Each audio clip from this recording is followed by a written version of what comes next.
PLUs, the codes on your produce, and now this started in North America, but this has actually become international. Not every country is involved. Countries are still getting involved all the time. So if you're living somewhere other than the US, you might not see these yet. You'll see it on produce from the US. You might see it on other countries' produce if they shipped a lot to the US, but it may not be on all the produce in your own country yet. In the US and some other places, PLU codes, PLU is price lookup code. That's what it actually stands for. And these are what these 4 and 5 digit codes are called. At the beginning, the codes were 4 digits, and what happens is they're assigned to specific types of produce. So if you sell navel oranges, I don't know what the code is, but the code is going to be the same for any navel orange sold in the U.S. If it's if it's the same variety of orange, it's going to have the same PLU code. It's going to be a 4-digit code if it's conventional produce, and it starts with a 4. Okay, so 4912, something like that, whatever it is. 4-digit numerical code. Each one, there's I forget how many, maybe 10,000 of them now or something, but each one corresponds to a specific type of produce. The organic version of that, let's say the navel orange was 4912, I don't remember what it is. The organic just puts a 9 in front. Same code with a 9 in front of it, okay? So it'll be 5 digits, it'll be 9412, 41, whatever that was, 419, whatever that was. Exact same code with a 9 in front of it, okay? Now, originally, there was going to be another 5-digit code with an 8, which was intended to designate genetically modified foods. However, they were never really used that way. First of all, although people are surprised to hear this and often confused about this, there are very few genetically modified foods available. I'll give you the list. There's only 10 or 11 that are currently being sold in the world. That's it, okay? A lot of people confuse this. We'll come back to that a little later. But 8-digit code, the 5-digit codes, which start with 8, were originally going to be genetically modified foods, no longer mean that. They could be anything. Okay, they have no specific meaning. And as far as I could find, I had heard that if it started with a 3, this was transitional. I couldn't find anything on that. So apparently right now, this official word from the official website is commercial, conventional, organic, that's it. A 9 designates organic, everything else is conventional. My mom said if it has a 3, just don't. Well, what I'd heard was that it was transitional, which is a lot better than conventional, because what it is they've stopped spraying pesticides. It's they're going to organic. In order to call something organic, you have to have, I think it's 7 years without spraying poison. So if they used to use poison and they stopped, that's called transitional. But the official website doesn't say anything about transitional codes. I couldn't find anything on that. I mean, I only spent a few minutes looking because I was doing something else, but it didn't come up. I Googled transitional PLU codes, nothing came up. I went to the official site, they said nothing about that. So I'm not so sure. Again, a lot of people think that you shouldn't buy 8s because it means GMOs, but it doesn't. It's anything. Okay? So it's really pretty simple. It's either conventional, as far as I could find, conventional or organic. Let's come back to the GMOs.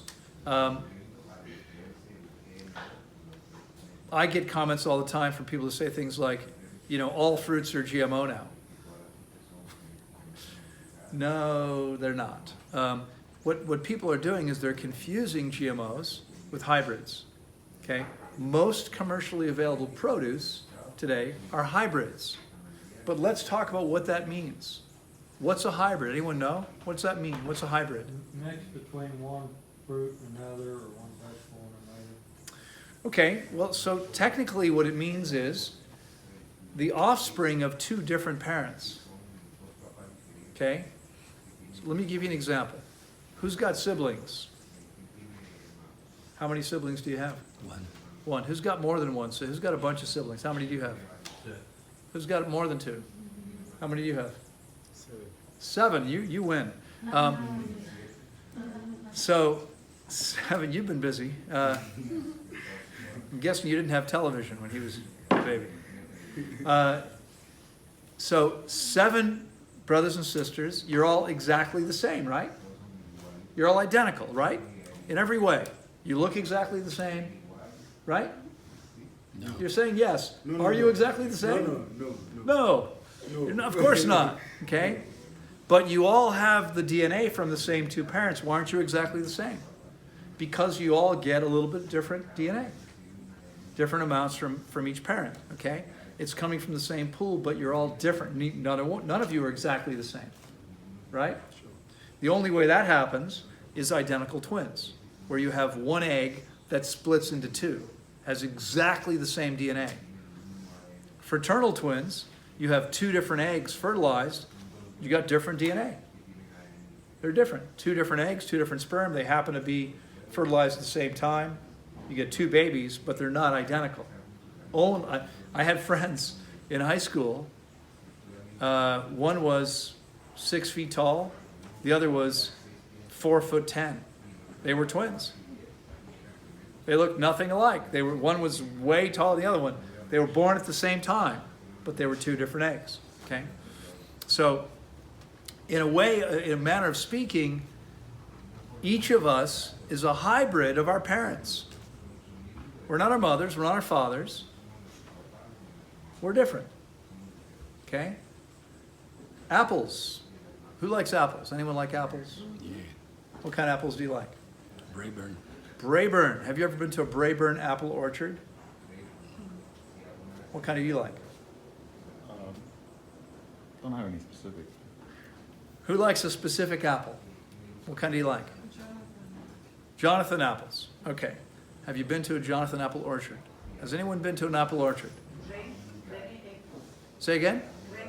Granny Smith. Have you been to an orchard? A Granny Smith orchard? Okay. So, was that in South Africa? Yeah. Okay. So I've never been to South Africa. Okay? I've never been there. I don't know which orchard. Doesn't matter. I don't know which orchard you're talking about. But I know something about those trees in the orchard. Here's what I know. Every single tree in the orchard was grafted. Not one of those trees was grown from seed. Not one. How do I know that? I've never been there. How do I know that? Well, I'm a permaculture teacher, and I know that when you plant an apple seed, every single seed is going to give you a new hybrid. Because it's the DNA of the 2 different parents. And each one's going to be different. Each one. You plant seeds you take a Jonathan apple. Let's say the apple has 8 seeds maybe? Right? 6 or 8 seeds. You take each of those seeds and plant them. You're going to get 6 or 8 different trees with 6 or 8 different apples. Now imagine that you're in the apple business. And someone comes along and says, those are nice, what kind are they? And you say, I don't know. They're not a kind, they're just how do you sell them if people don't know what they are? Okay? So the only way to get Jonathan apples is to graft the trees. What that means is you take rootstock from any member of the family. And what I mean by that is it could be any apple, it could be any pear. Same family. Okay, you can graft apple branches onto a pear root, the root of a pear, perfectly fine. Okay, you can't graft apple branches. You can graft them onto a peach tree, but they're never going to bear fruit. It's not the same family. It's not going to work. Okay, so grafted trees. I mean, a lot of fruit comes from grafted trees, and why do people do this? Because you get fruit much more quickly.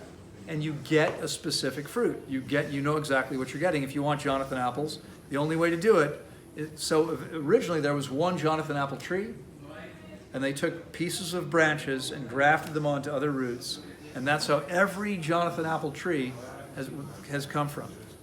Taken a branch from a tree, grafted it onto a root. Without that, you do not get the same thing, okay?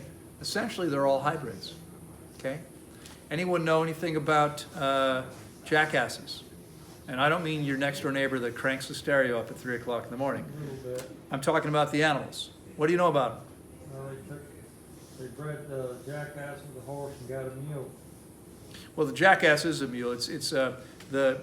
The mule is what I'm talking about. Okay. It's the product. It's the product of a female donkey. Excuse me, female donkey. No, I think it's a female horse and a male donkey. It can only go one way. If you breed it the other way, a male horse and female donkey, you get a different species. Okay, and they're not the same. They're different. They don't. Why people breed these animals is because they're easier to work with. They're actually stronger. They carry more weight. They've got more. They're better. And throughout human history, many populations bred mules to do the work that horses and donkeys didn't do very well. They're hybrids, okay, of these two different species. Now, can you breed a horse and a cat? What do you think? No. Not going to happen. They're not related, okay? They have to be closely enough related. In order, now humans breed things, we make hybrids, but in order to make hybrids, you can't breed two things together if they couldn't breed on their own.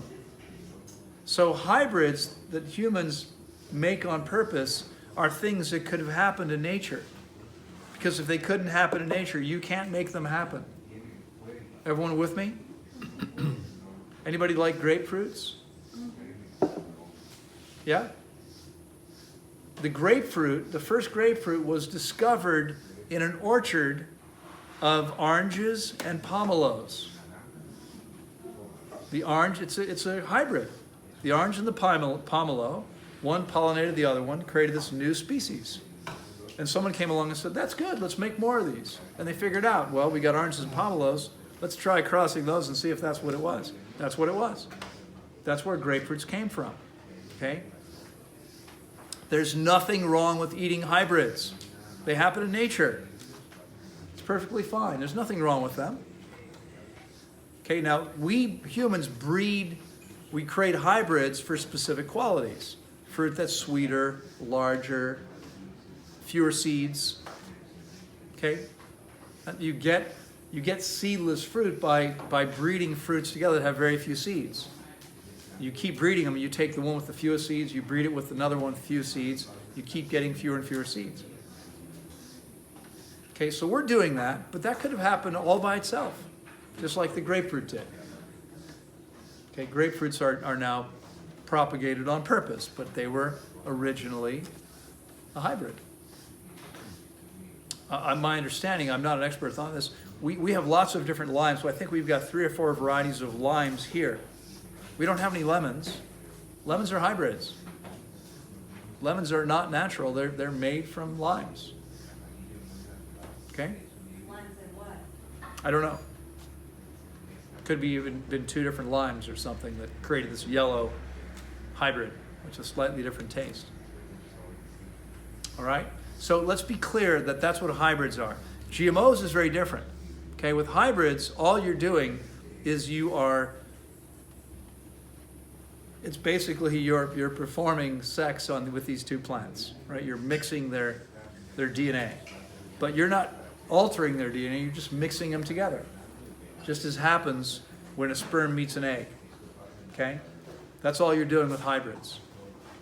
With GMO, genetically modified organism, someone's going in and actually tinkering with the DNA.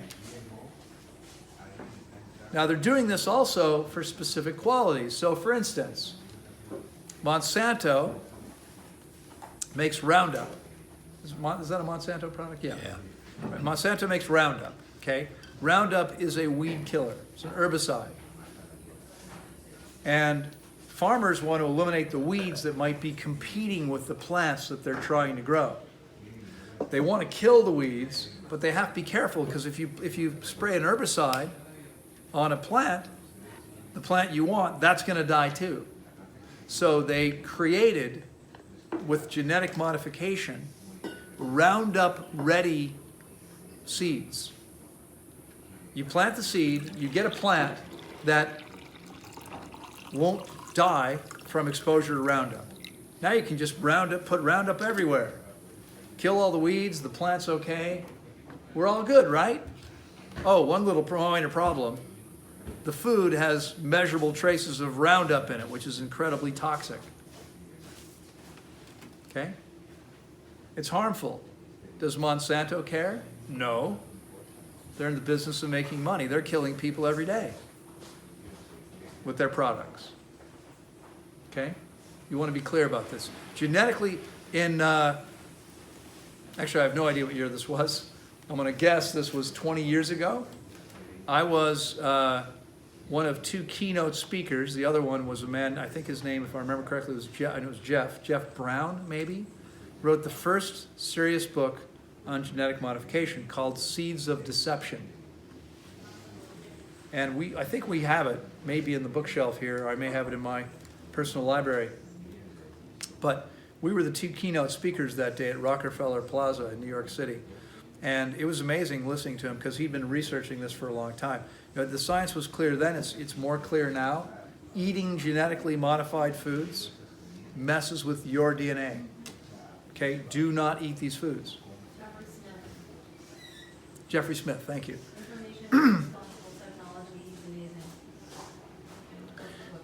Thank you. Okay, so now, if you, by the way, hopefully no one here is going to do this, but if you go home and decide to go back to eating all the crap you were eating before, you are eating genetically modified organisms. Because well over 90% of the processed foods in the grocery store contain genetically modified ingredients. Again, there are very few genetically modified crops, but guess what? Guess what two of them are? Corn Soybeans. and soy. And they're in all processed foods. One or the other, or both, are in everything these days. Okay, if not corn, fractionated products from corn. Right, like high fructose corn syrup. Okay, if it's coming from genetically modified corn, and it is, it's harmful to you. You don't want to eat this crap. Now, if you're worried about accidentally buying genetically modified produce, all these people out, it's everything's genetically modified. No, it's not. There are very few things. Let's see if I can remember the whole list. Probably not. Alfalfa, there's genetically modified alfalfa. Apples, there's one apple. I think it's called the Arctic apple or something, which is genetically modified. I don't remember why. You know, what they were trying to create with that. But there is one genetically modified apple available on the market.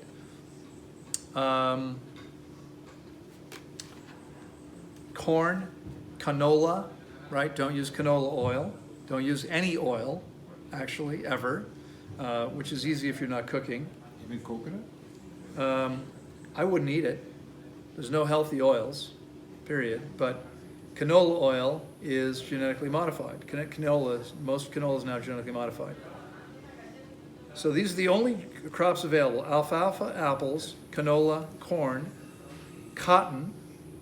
Probably don't eat a lot of cotton. Papayas, that's Hawaiian papayas, little strawberry papayas from Hawaii. If they're not organic, they're genetically modified. Organic produce cannot be genetically modified by law. Okay, if you're buying organic, it's not GMO. Okay? The small papayas are GMO? The strawberry papayas from Hawaii. What about Mexico? Nope, strawberry papayas from Hawaii. I mean, they might be starting to do GMOs in Mexico, but as far as I know, it was Hawaiian papayas, and only there. Potatoes, soybeans, squash, and sugar beets. Okay? These are the only genetically modified crops available on the market. That's it. What type of squash? I don't know. What about, Yellow summer squash. okay, what about, Doesn't mean they all are. Again, if it's organic, it's not GMO. Okay, buy organic produce. what about iceberg lettuce? There's no GMO lettuces. Okay, and is iceberg bad for you? Nope, iceberg's perfectly fine. Iceberg lettuce contains fewer nutrients than other lettuce. You say lettuce? Okay. That's fine. Remember, all the vitamins and minerals you need for a whole year would fit into a thimble, a little tiny cup. Okay? Most people do not need to consume more nutrients. What they need to do is make their bodies work properly and stop consuming foods that have the nutrients destroyed. Eat whole, fresh, organic, ripe fruits and soft, tender leafy greens. Put them into a clean, efficient body, and getting enough nutrients is easy. You don't ever have to think about it again. Okay, you don't have to worry about it. So if you like iceberg, it's fine. It contains nutrients. Not as much as something else, but it's easy to digest, right? It's no problem. I would not recommend eating soybeans or any soy products. Not just because they're GMO, but because we're not legume eaters. Okay, we're not intended to eat legumes, right? So you should be eating fruit and soft, tender leaves. So we can probably eliminate a lot of questions, because if what you're going to ask me about is not fruit or soft, tender leaves, the answer is no, not optimal.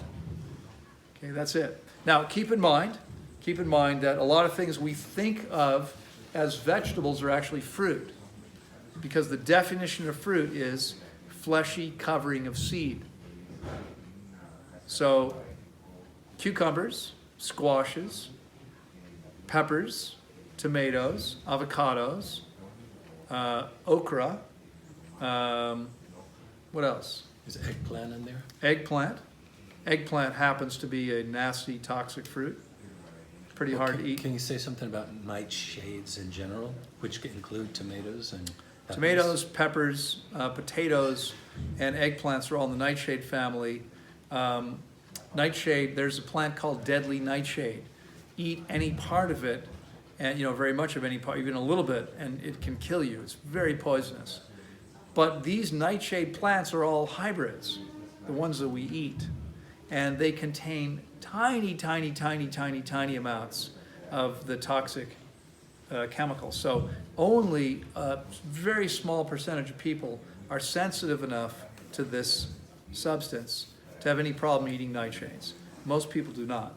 Now, there's no reason to ever eat potatoes or eggplant, but peppers, as long as they're not green, red or yellow peppers are fine.